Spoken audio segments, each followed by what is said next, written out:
Today we're gonna talk about camera shots. We all love making movies. My name is Alex and I'm an independent film producer. Camera shots are extremely different from camera movement. Camera shot number one, extreme long shot or extreme wide shot, LES or EWS on your shot list. An extreme wide shot shows your character extremely little, extremely small compared to the huge scene, the huge environment, the huge location that he's in it. Now, the emotion that you may convey using this type of shot is either the character is not really comfortable, maybe distant from the location, or very unfamiliar with the location. This shot really shows the weight of the location on him. Basically, by having you, the viewer, seeing him so little compared to this entire location, this entire location seems like a monster that is about to jump and eat our main character. The next one is long shot or wide shot, LS or WS on your shot list. This gives you a better idea of the setting of the scene. It's not as overwhelming as it could be with an extreme wide shot. In this scene, you have your entire character in the shot, but his full body doesn't fill out the entire screen. You still have some space between the top and the bottom. This can be used to show the scenery, to give an idea of the location. This shows how the character is compared to the environment. So consider using it whenever you want to establish a location with the character in it. Usually you will start with a long shot or wide shot, because an extreme long shot and extreme wide shot convey an extreme emotion of isolation, overwhelming. That's not your case. That's not what you want to do. You want to be, if what you want is give the audience an idea of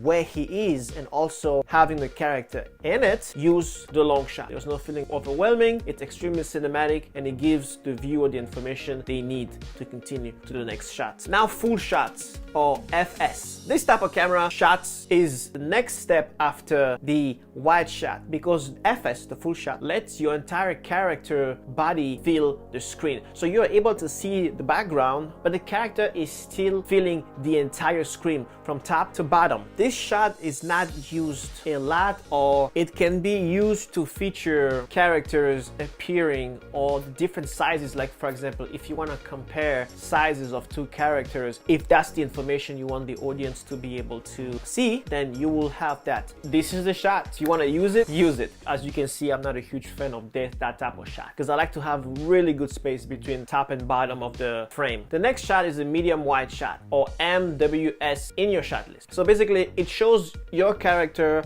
from the knees up. So it's a good medium between a medium shot and a wide shot. I love this shot because sometimes you want the character to appear, but you don't want him to be in a full shot, and you don't want the medium shot looks too close. So this is a good way to, for me personally, to give the character some room to breathe without us going outside too much, focusing on the outside. But that's a shot that's available for you to use. Next one, cowboy shots or CS. This is from the thighs all the way up, and the reason why it says cowboy, it was because it will use, this shot was allowed to use in back in the days in the Western films. RIP for Western films. Yeah, I don't know why it died down, but now nobody will ever think of making a Western right now. Yeah, the next shot is one of the most popular shots out there, the medium shot or MS on your shot list. A little bit similar to the cowboy shot, but a little bit up from the waist all the way up. In most scenes, you will always hear medium shot, close up, wide shot. This is the minimum that you will hear from any director, but then you start going deeper and deeper and deeper. The role of the medium shot is to be able to really focus on your character, but still have an idea of the surroundings, but heavy focus on the character without the audience losing sight also of motions happening in the background or anything that you want the audience to still know or pay attention while the character speaks or whatever move they are doing. It is mainly used between two dialogues. Yeah, when two characters are speaking, usually you will hear medium, close up, and then wide. Next one, medium close up or MCU. Oh, MCU. You know, if you know, you know. Marvel Cinematic Universe. Anyway, MCU on your shot list. The medium shots focuses from the chest all the way up. So our main focus in this shot is the face. This is the last shot that you can use if you want to focus on the face without having the face right on the camera. Because sometimes you want to convey some emotions and you don't want the entire face to already be in the shot. Give a little bit of room to breathe and use the MCU. Close up. Finally, we're in it. One of the other most popular shots used. This is all about the face. This is really about the emotions. This is really about the eye. I use it to convey the best emotion. During a dialogue, during a scene, there is a powerful emotion that breaks your heart, or it's funny, or you see deeply in the soul of the character in the close-up. And sometimes to hide bad acting, I don't want to say bad acting, but if maybe some actor didn't really go where you wanted to go, this is where I get out of the close-up and I go a little bit far. Because when you use a close-up, make sure the emotions are kicking in, make sure it is really out there. This you cannot fool the audience. I mean, you can never fool the audience, but I mean basically your character's emotions are naked to the audience. Last shot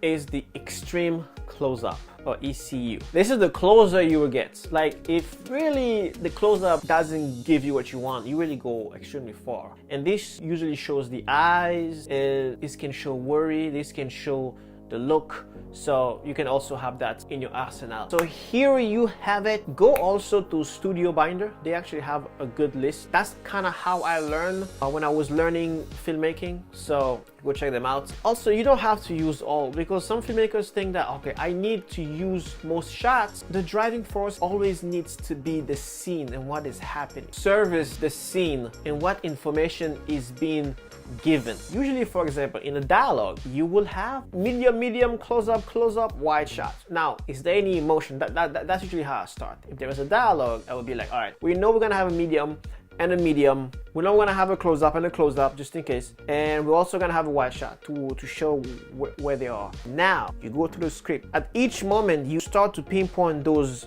particular emotions or feelings, visual information that needs to be transcended to the audience. Then you start to be thinking, here I need an extreme wide shot. Because after he says this, he looks up. And when he looks up, he sees the huge cave. We need the audience to feel like he's overwhelmed. This is huge. Then we go back and then we show the audience how big it is. You get the idea. But yeah, those are the shots for your film. I wish you good luck. Go nail it. See you next time.